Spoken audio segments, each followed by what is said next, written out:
దేవుడు నిన్ను ఏ దృష్టితో చూస్తున్నాడంటే వజ్రములాగా నిన్ను చూస్తున్నాడు. వజ్రం అనేది 100 ఒక్కలైనా దాని విలువలో ఇంత తేడా రాదు. అర్థమైందా? చెప్పండి. వజ్రం 100 ఒక్కలైనా దాని విలువ మారిద్దా? బంగారం ఎంత మలినం అంటినా, లేకపోతే ఎన్ని ముక్కలు చేసినా బంగారాన్ని, ఇదే నిన్ను మొక్కలు చేసేది అసలు అబ్బే ఏం కాదు.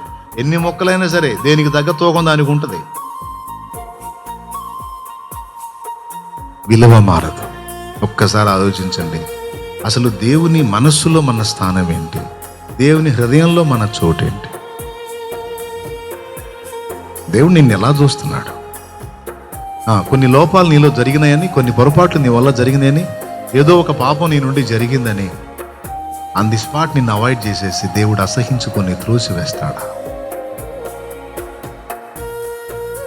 ఒక్కటి నువ్వు చేయగలిగితే ఆయన చేసేది ఆయన చేస్తాడు. ఏంటో తెలుసా? ఆయన రెక్కల కిందికి వచ్చి నీ తప్పును నువ్వు యథార్థంగా ఒప్పుకుంటే వజ్రాన్ని చేతుల్లో తీసుకొని ఆ మురికంతా కడిగి మళ్ళా మెరుపు మెరిపించినట్టు ఆయన నిన్ను మెరిపిస్తాడు.